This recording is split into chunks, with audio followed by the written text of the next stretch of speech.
Good evening, viewers. We have Mr. Mohandas Pai, Chairman at RN Capital with us. Welcome, sir. Thank you. Thank you very much. Yeah. So, sir, we'll go straight to the topic, which is creating a ruckus. It's regarding the protests that are happening at the center.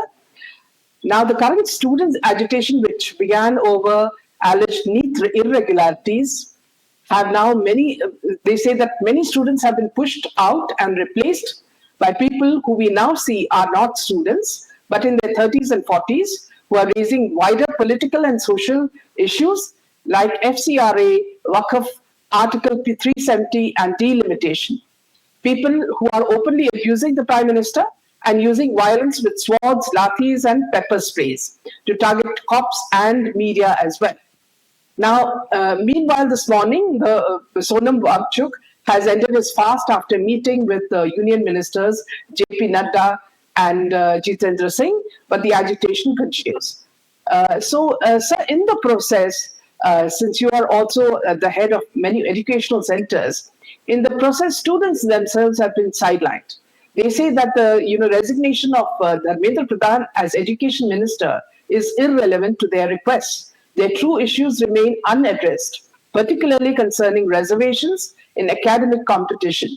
Their main issues are selections based on reservation system for SC students. They spend sleepless nights trying to crack the exams, and they lose because of students from SC with low marks, and this makes them suicidal.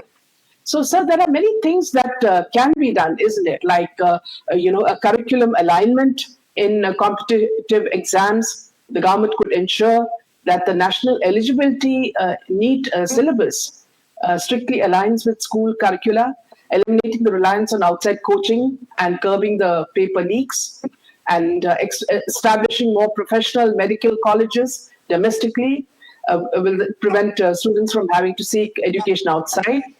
And new medical colleges can effectively operate on a balanced admission structure, utilizing a 50% management and 50% government quota model, and fully computerizing the examination process, which will eliminate the physical movement.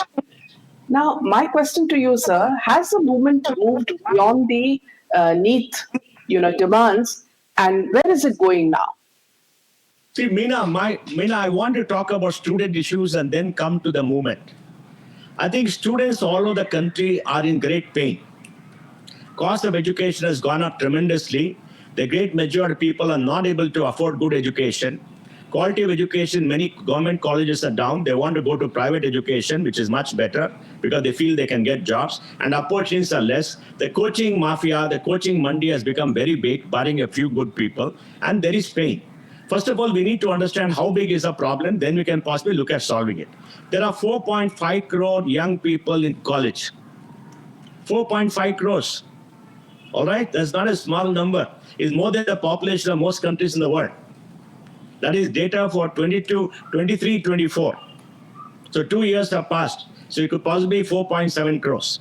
All social groups are getting almost equal share in education, barring Muslims. 62% of the entire student cohort for the last time we got data is SC, ST, OBC. Muslims are 15% of population. About maybe 5% could be in the OBC. The other 10%. For the entire Muslim population, including the OBC, only 5 or 6% go to college. Because they got a problem with their community leadership, which is very different. All right.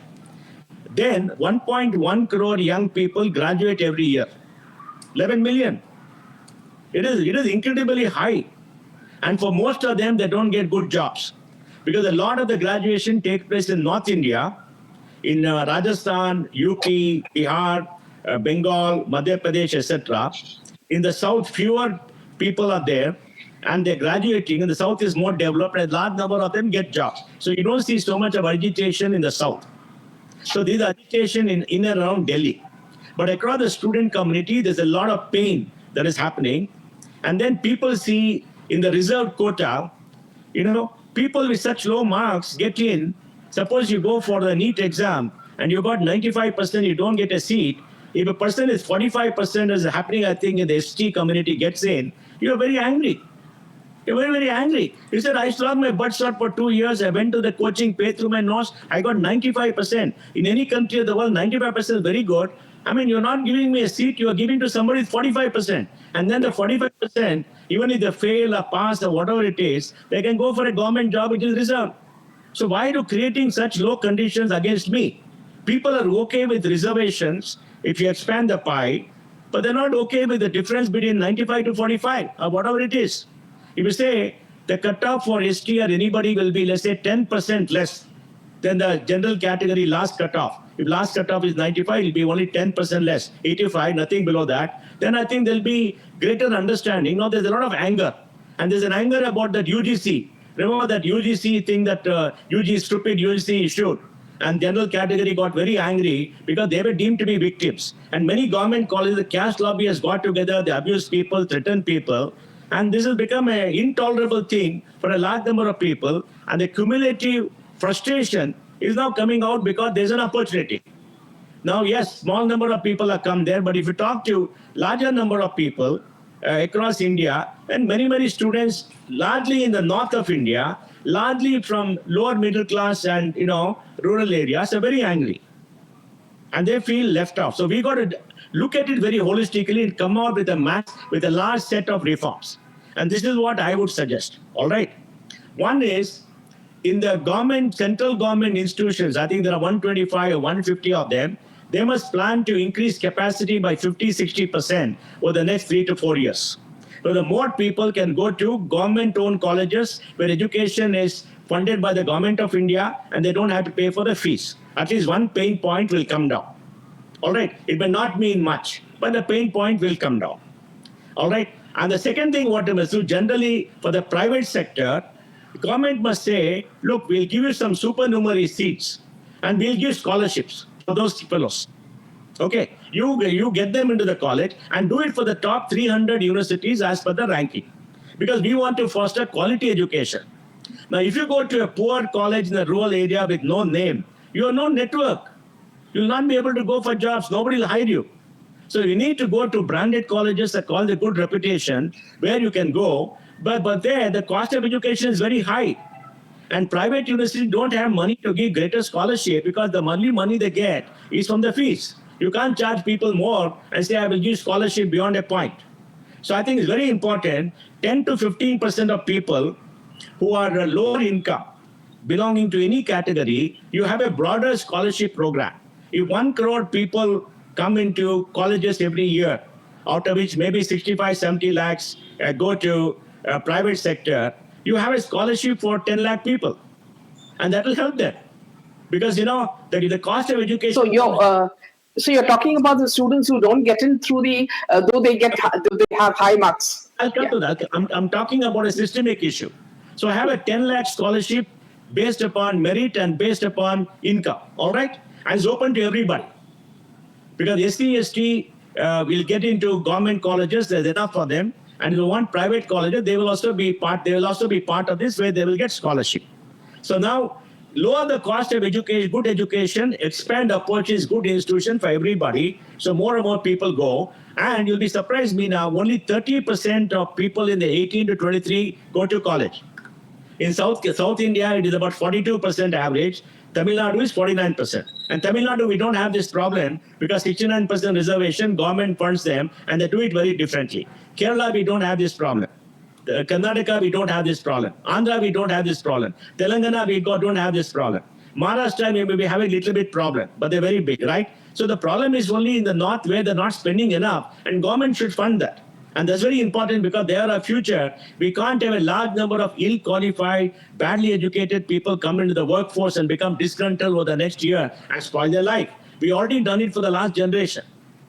In my, last generation, the generation after me, very large number of people that didn't get good education, they're ill-qualified, they're probably in their late 30s or 40s, and they're being miserable. So you must do that. Second, people want to go to high-quality colleges like IIT, ISRs, and other places, and medicine, etc. I'll talk about the NEET later.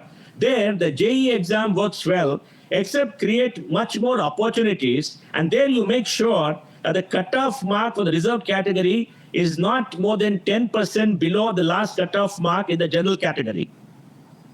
And we must tell people everywhere, because look, we must tell them that, look, if you come to there and you're not below this and you don't succeed, you're going to mess up your life.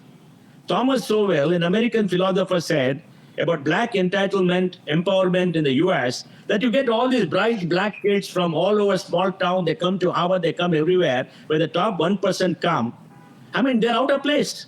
And you're ruining their lives by putting the pace they can't compete. Look, last year, from whatever data I read, 17,000 people graduated from IIT, 7,000 didn't get jobs. I don't know whether the correct figure, that's what I read in the media. Now, why didn't they get jobs? Because I suspect many of them came with lower marks from the reserve category. They're not able to make up. They ruined their lives. They didn't get jobs. So what do they do?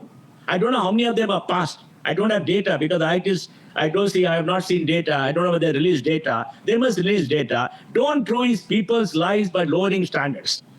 Okay? So, but expand the 17,000 IITs to maybe 25,000 in 3 years. Then many IITs are not able to get faculty because they say that you're not filled up reserve category. And in many IITs and other institutions, government is not allowing them to hire till you fill up category. Where will you get the faculty? So faculty space are empty. If you come from the general category, you can fill the top, and you can't fill, the reserve category. Government is not allowing them to do. You're ruining their future. You need faculty. Get faculty. Try to get people to the category. Don't lower standards. Even lower standard, lower it by 5-10%. So you get people, because the important thing to judge is not to give jobs to the reserve category, but to make sure the youngsters get a good education wherever they come from. I think that is an important reform that has to do. Politically, I don't know how they will do. Maybe the government should ask the STSC Commission how to handle this problem. I'm sure the STSC Commission will not say a person with negative marks, 45% marks, should go to IIT. I'm sure they'll not say that. And this problem is more acute in ST as per data rather than SC. SC, I think the cutoff is 65% or 70%, which is pretty good. OBC is doing very well. OBC is competing in the general category. They're doing very well. The cutoff is higher. But SC is doing much better. ST is really lagging behind. And there's no point pushing somebody to do 85. And the medical MD, you've seen people with negative marks, 0 marks, all that is coming on social media. I don't know how much that is correct. There also you got to have reforms. All right. Now, as far as the engineering goes, I'll come to the test later. As far as the engineering goes, we must make sure that the top government institutions in engineering expand the seat capacity, and they're able to have a higher cutoff mark and train them so that all of them get jobs, they do well. They must build capacity and allow them to hire people, good faculty, wherever they come from, and tell them make special efforts to fill up reserve category, but don't deny them GC, good candidates coming who are not in the reserve category just because you're not filled up. I think it's very important, and on the board to report every quarter what efforts they taken to fill up. All right, that's one. Second thing is, the entrance exam, whether it's NEET or JEE, we must liberalize it. An entrance exam has to be based on computer-based testing, CBT. Don't do manual testing. Computer-based testing, because you got better quality. And what you do is give every young person in a year 2 or 3 opportunities. Just tell them, look, we will have a preliminary test every 2 months. Computer-based test. We will do 3 tests in 6 months. And you can take, all 3 opportunities, and you can take the test to make sure that, you get whatever marks you think you should get. And don't charge too high a fee. Lower the fee so they can do the test. Because somebody says, I did this test, I was sick, I was not well, the question paper were too tough, the questions came, I was not prepared, and the question leaked and all that nonsense will come. So you tell them you can do 3 tests. We're not going to depend on only 1 test. And what you do is, the top 20-25% of all the people in the test will qualify for the mains, like you do for JEE IT, for IITs. And that's a good system that works. Because what happens, somebody will go to a coaching Monday, they'll pay through the nose, they will come and do this test, they'll say, we're not done well, they get one more opportunity, they're not done well, third opportunity, then they say, okay, I can't do it, they will accept it. Don't make it too expensive for them, let them do that, okay? Because everybody's got an aspiration. See, going to IIT is like a gold mine. They think it's a gold mine. That's why I go to the coaching Monday, 5 lakh, 6 lakh people pay 1 or 2 lakhs a year to get trained. I mean, how do you get job? How do you do this? Because many people think that their future lies in the children going to IT and all that. They heard about all these stories. They want to do that. It's a natural aspiration. You can't question the aspiration of parents. And the next thing what you do is, because in engineering we got enough capacity, except the top government institute like IIT and all that, the private sector has got good capacity. And the private sector give 10 lakh scholarship. It's not going to cost you money. Even if you give 10 lakh scholarship of, let's say, 1 lakh, 1 lakh each, how much is that? About 10,000 crores? I think it'll be 10,000 crores, which is not too much. All right? 10,000 crores, yes. So I think that is something that they must do. And the next thing to do is in medicine. We got 134,000 seats. Modi government has done a very good job going up from 64,000 to 134,000. I think in MD we got some 80,000 seats. They expanded that. There again, don't have the cutoff so low for reserve category. Have the cutoff 10% less. But then they started many many government colleges saying every district to have a college. You're not getting faculty. It better be honest. You're not getting faculty, you're not getting good training, and the people who come out of that may not get a good education. What you do is call all the good, medical colleges who've been around for more than 20 years. Okay? 20 years, you'll have maybe 300, 350. Tell them double your capacity in 3 years. Suppose you got 200 seats, double it to 400 in 3 years. Because they will have hospitals, they'll be mature, they have processes, they can hire doctors, they can hire training, and look at the curriculum and change the curriculum. Because there's too much of unnecessary material that's being taught in the first 2 years. Because most important for a doctor is to have the theory and to have internship in the hospitals, and all of them have got hospitals. So create some 20, 25,000 good quality seats. Good quality seats, and there give scholarships again. Give scholarship, because even for the lower middle class, if you don't get in the government quota and you have to go, you have to pay 40, 50 lakhs. Where is the money? A large number of children of doctors are getting doctors. I mean, you're creating a class there. So you give scholarship for, the merited but less income people, and you do that and take the number of seats up to, let's say, 2 lakhs by about 2030. But do it through brownfield expansion. Because existing colleges, for example, you go to any college which has got a good name, doctors will do well because they got process, systems, everything there, and do that. And the testing methodology should be changed. And the next thing is, when you have national test, you must expect something will go wrong. Because you got lakhs of people, thousands of places, etc. Something will go wrong. For that, what you must do is, the NTA should work with all the state NTS, state testing agencies. For example, Karnataka, we got CET. Tamil Nadu, we got an agency. Andhra, we got, every state has got an agency. You work with them to make them partners to handle the testing. That means they will take care of local logistics. They will monitor which college we have to go for testing. They will say these are the places because they hold the CET there. And then the question papers can be designed by you.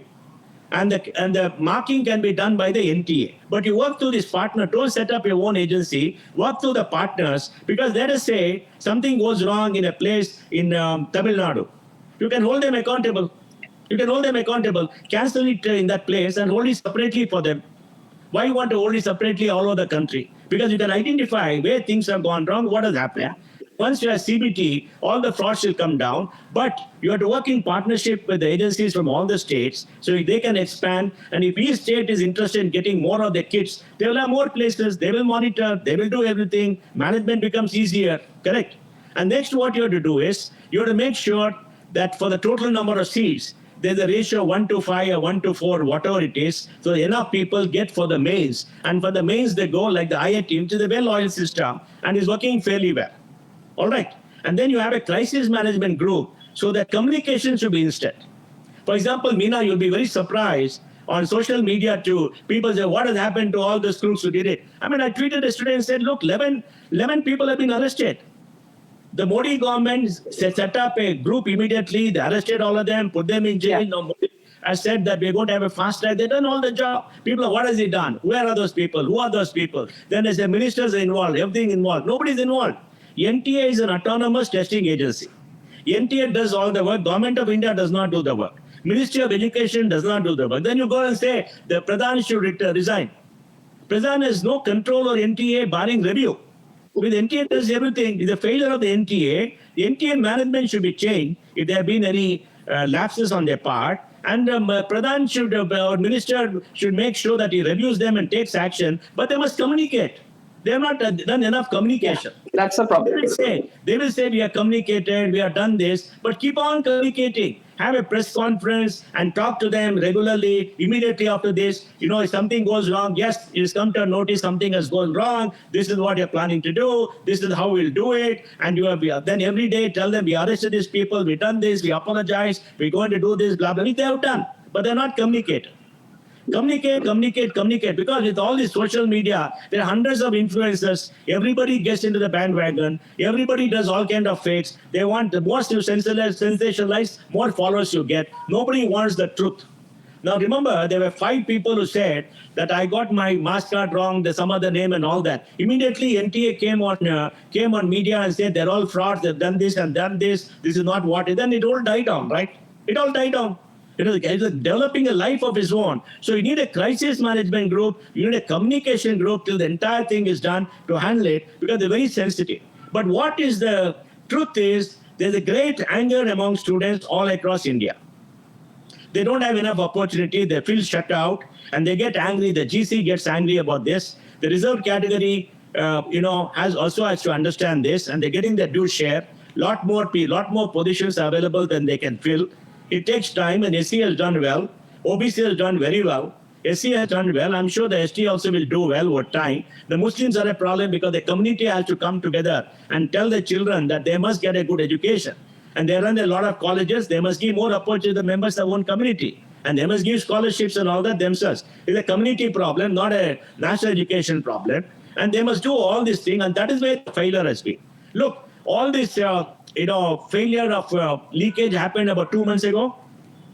So people today say they're not being punished. What happened? Where is your communication? Where is the communication? And you must talk to the media, you must come out, and that can be done by government officials. Doesn't have to be done by the minister. The minister also can come and say, this is what we did, this is what we did, and you must be sympathetic. There's some 14 young people committed suicide. And yesterday on the Shiv Arur show, I was fascinated to see the young man coming and telling, look, if I do physics, chemistry, and biology, I got only one exam. I can't do anything else. Waste 1 year. You got to solve the problem. That's the problem. Correct. So you pre-qualify for medicine only with physics, chemistry, and biology. And if you sit for that exam, you can't do anything else. So you must tell them what the opportunities. Give them 3 tests. A test every 2 months, CBD. Do that. That's okay. If you fall sick, 1 test in a year, then 1 year is gone. Then you'll get angry, right? Then you spend all that money, all that thing. Remove the stress from the examination. People understand there are only so many opportunities. China also has a national test. China also goes through this. Because, we are a large country. We don't have enough quality institutions. They're all growing. And that must be done. Now, as for the last question, let's admit one thing. Every time there's a student agitation, all the leftovers, the anarchists, all these bad elements, thugs, and everybody will come together, create violence. And they all think they're all politically left out. They're all lost. They want to come to power by attacking government, and they think they can overthrow. Like that Yogendra Yadav, what a crass, terrible fellow he is. He's saying democracy will not work through parliament. It will only work through the street. He's an anarchist. He would talk softly as an anarchist. The man is crazy. You can't live in a democracy and talk like that as an anarchist. You know his mentality. He's a failure. Total failure. Nobody cares for him. He creates fake narratives, right? All of them will be there. All of them will be there. So everybody will join. And then one more important thing I want to address this, Meena, to you, to the Home Minister. Look, whenever there's a riot, a gathering of people, and when emotions are surcharged, you can expect there'll be violence. It'll happen. Because people will protest, people will try to march, you will prevent them, they'll push the barricade, they will throw stones, it's going to happen. But the police have to be prepared. What did you see the police? Police with lathis, no headgear, no body protection, full body armor. There's a lady who was not protecting her face, not protecting her head, right? Now, and not protecting her legs. You see a riot police in the West.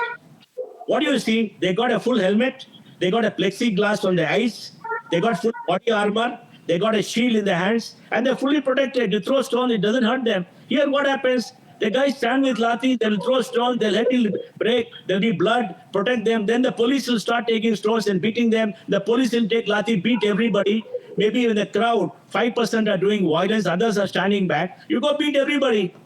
And then what happens? They go beat everybody. The people throwing the stones to violence may get away or get caught. Others will get beaten up to disperse. Now, they'll all go to say, we are beaten up, police brutality, everything. The emotion change. Because nobody, including you and me, want to see people beaten up by lathi.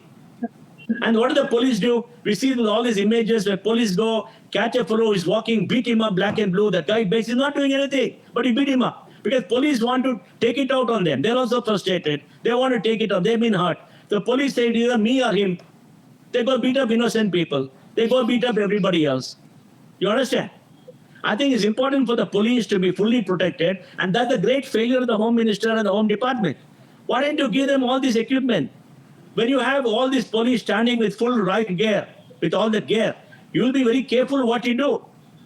And then you make sure you've got enough cameras and others to capture the entire images, and you tell people, you do violence, we're going to put you in jail, very clearly.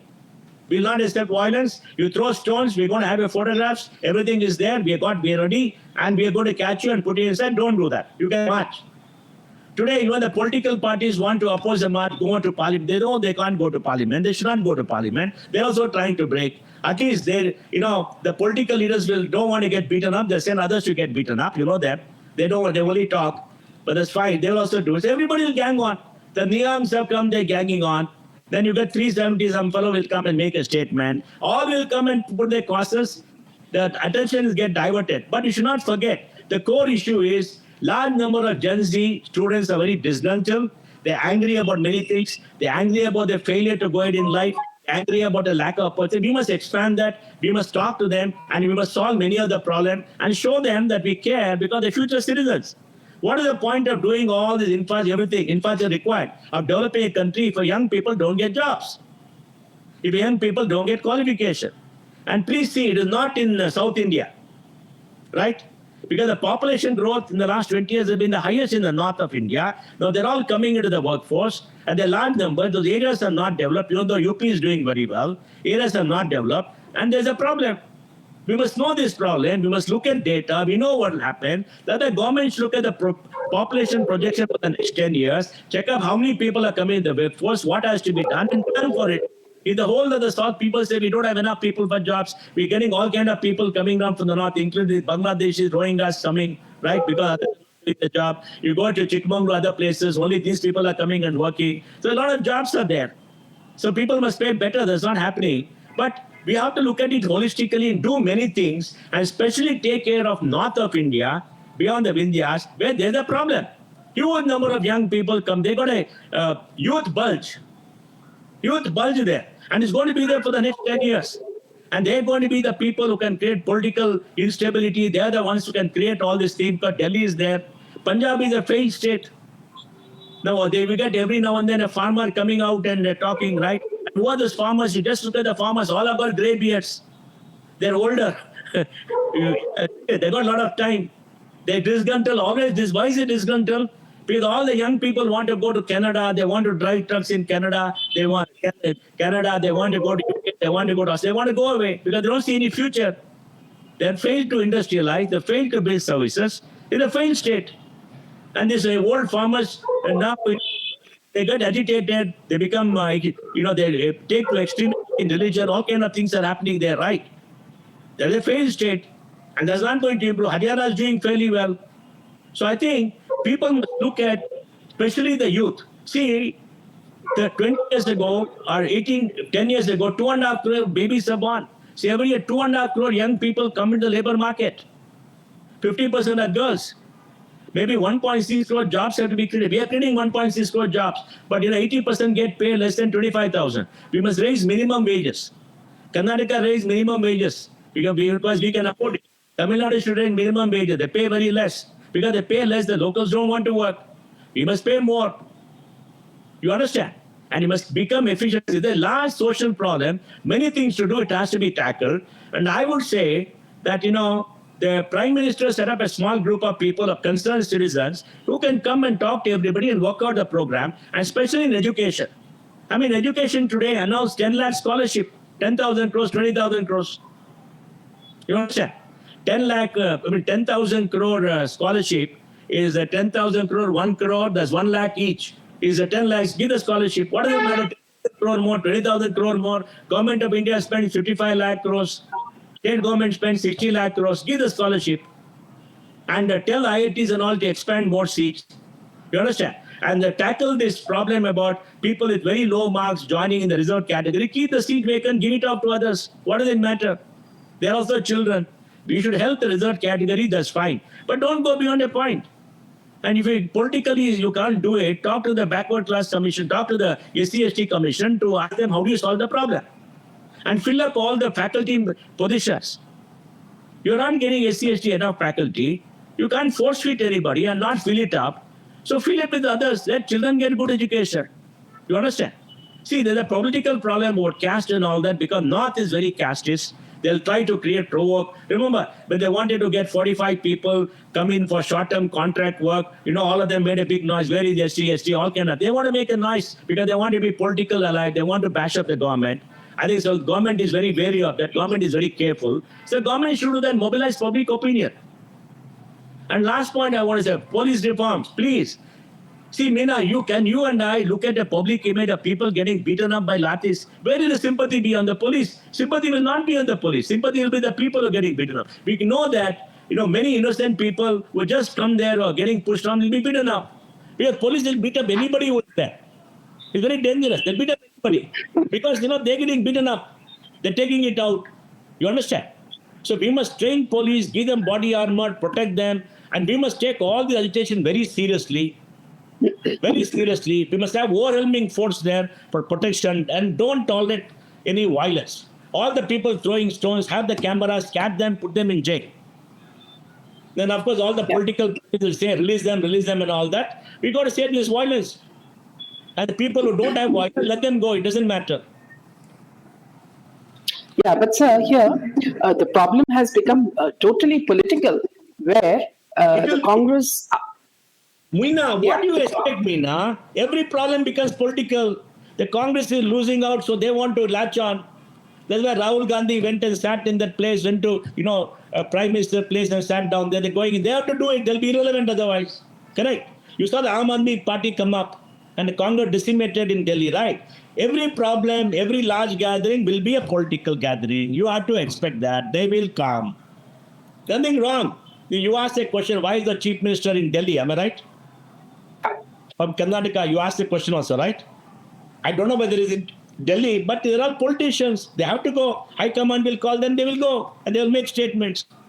In Karnataka too, we had yesterday some social media said somebody asked for 80 lakh bribe for some public sector job and all that. Correct? Yeah, in the veterinary.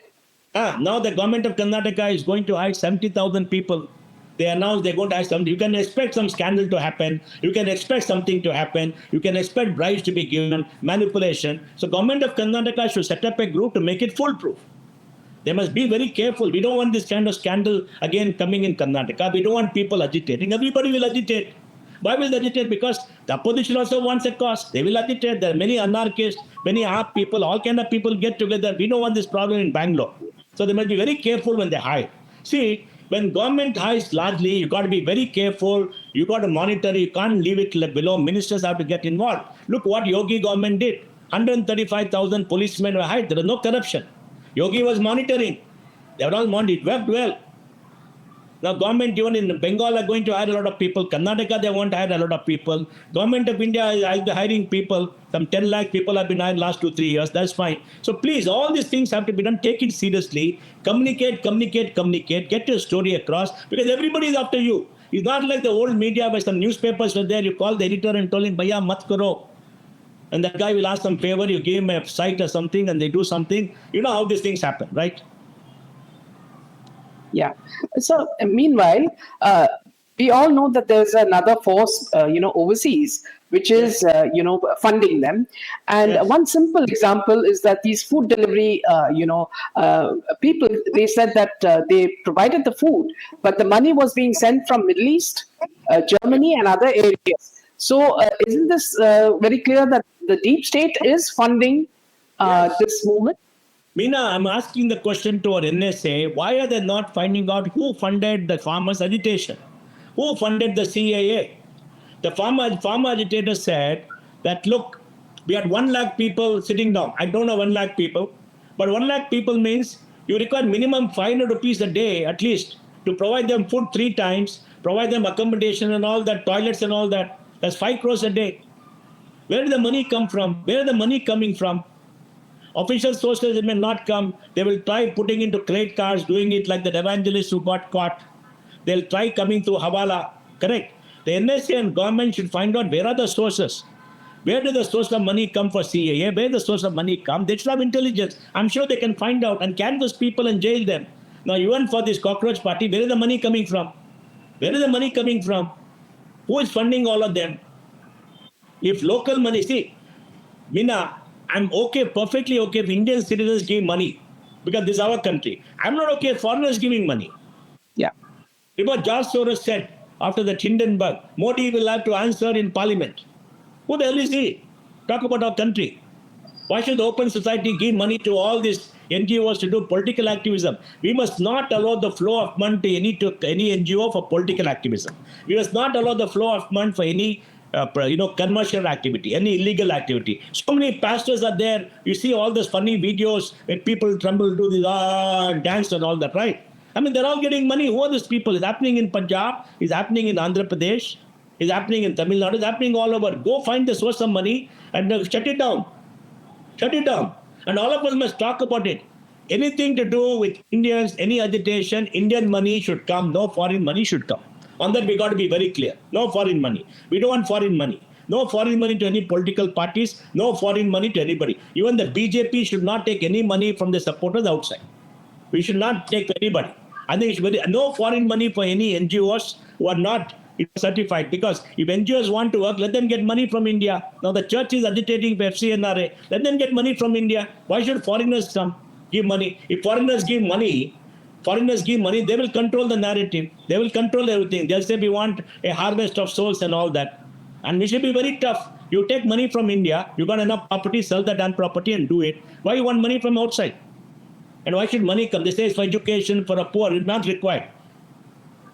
Education and for poor. Much of this, 20-25%, many of the NGOs, got money, openly say we are there for conversion, we are there for religion, we are there for this. They openly say it. And why are regulators not shutting them down? Shut them down. And also, when you have film stars and even people like Sachin Tendulkar coming and supporting this movement, knowing fully that these are not students.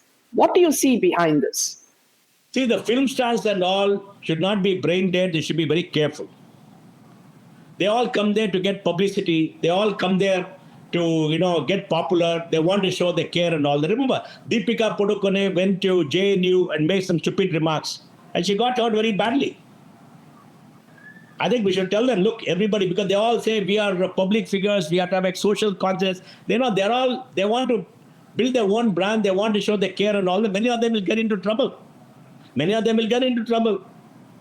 They got to be careful. Yeah, Sachin makes a noise because people will egg him on and say, you got so many followers, why are you not talking?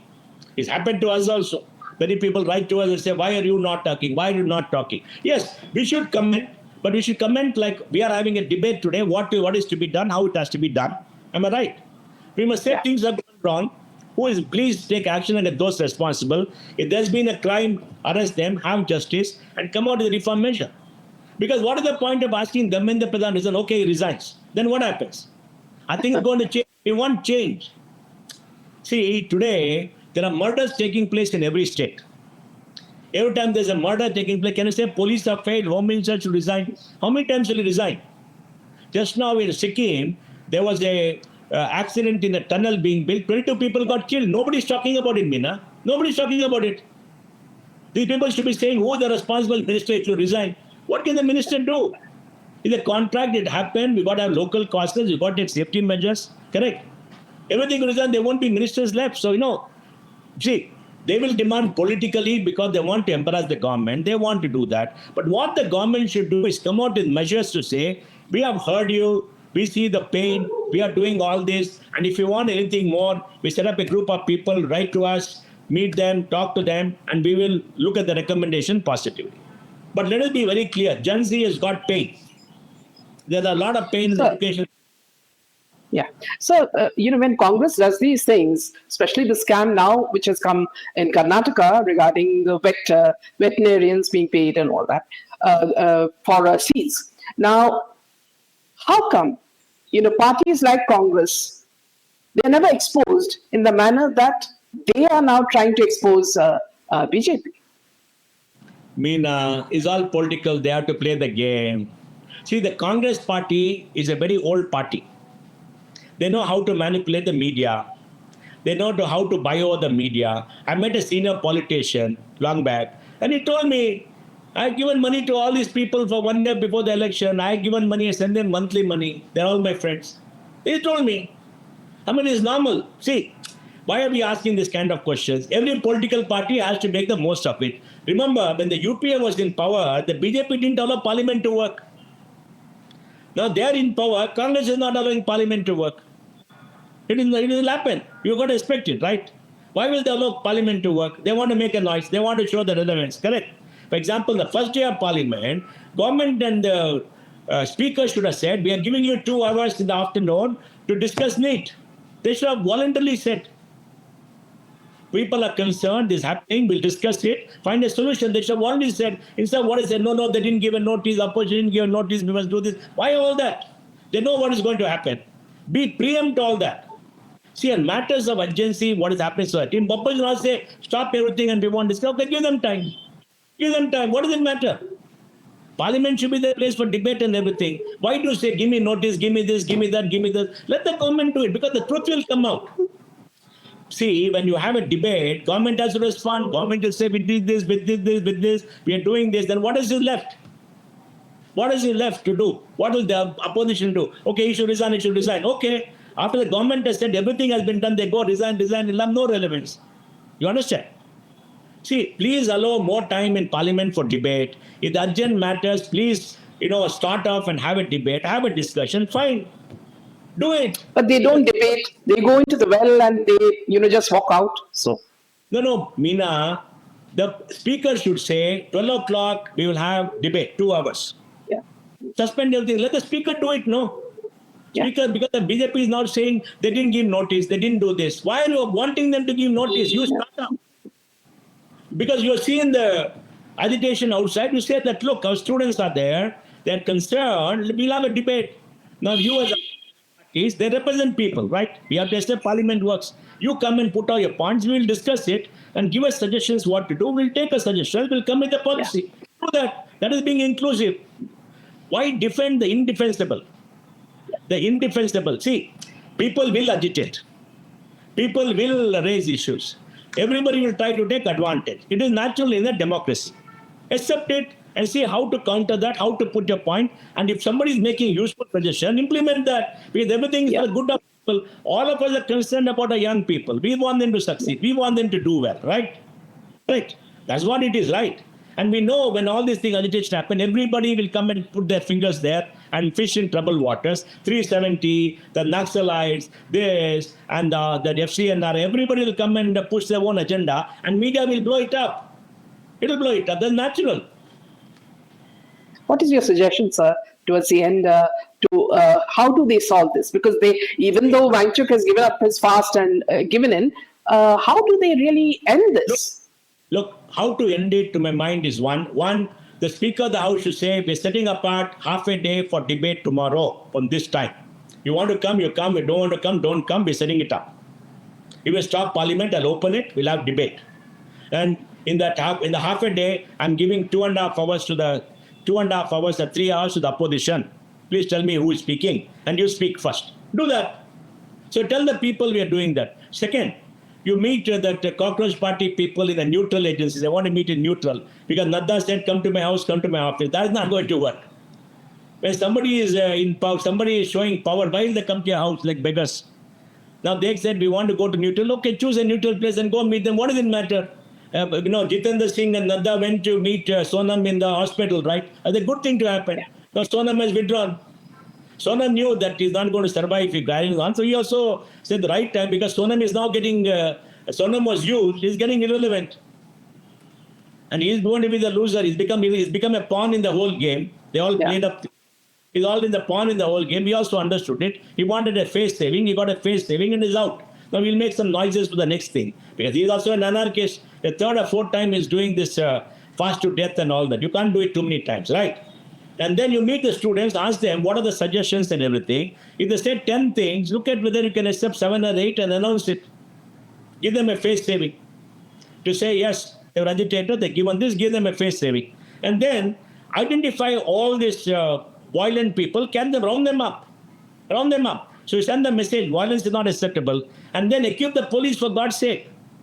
Every time you see an image of a policeman beating up a person with lathis, all of us on the side of the citizen who is beaten up will never be on the side of the police. In the police, they are beaten up. We saw police being chased by these fellows and trying to be lynched. I mean, it's shaky. Who will respect the rule of law if the mob can chase the police? What are the consequences? But the law has to be respected. So and the media as well. Police should be careful. They must not go alone in a supercharged thing. They must be careful. Then the intelligence should find out where the money is coming from, who is giving the money. They must find out which are the groups. Because remember, the night before the agitation, the Sansad March or something, a lot of people came through metro, came to Delhi from outside. Which are the group who's helping people? Who are those people? You saw a lot of heavy, semi-educated young people coming with bags on their back, trying to kick cars and all. Who are those people? They're not students. They're not students. Who wrote the NEET or were affected. Large number of people protesting are not the people who wrote the NEET. You can see it very clearly. So one last candid question is that, did Rahul expect this, what happened in Nepal or in Bangladesh to happen here? No. See, Meena, first you can't capture parliament. Second, we are a very large country. We are a very large country. Delhi is not India. Like the farmer agitation was not India. It is a localized issue. It blew out of proportion. Delhi is not India. Okay, even in the south and all, people are satisfied. There are many things to be done. And many opposition parties are here. They don't want an agitation. They don't want all the problems. You understand? And then we got to understand very clearly that BJP also is a major party. BJP also can start agitation. They can also run counter. They can also start narrative. They can pump in a lot of money buy over all the influencers. Most influencers are being bought over. They're all giving money. You can also buy or create narratives against them. They got more money power than the other. They can also do that. They can also go on the offensive. Am I right? So that is not going to happen in this country. It happened long back. The Gujarat Navnirman only impacted Gujarat. Then the JP movement impacted, part of it because Indira Gandhi made many mistakes, correct? And the South voted for Indira Gandhi then, right?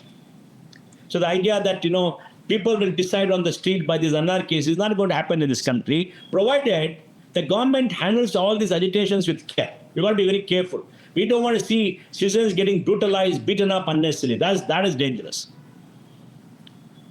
Thank you so much, sir, for this wonderful session. We'll see you again. Good night.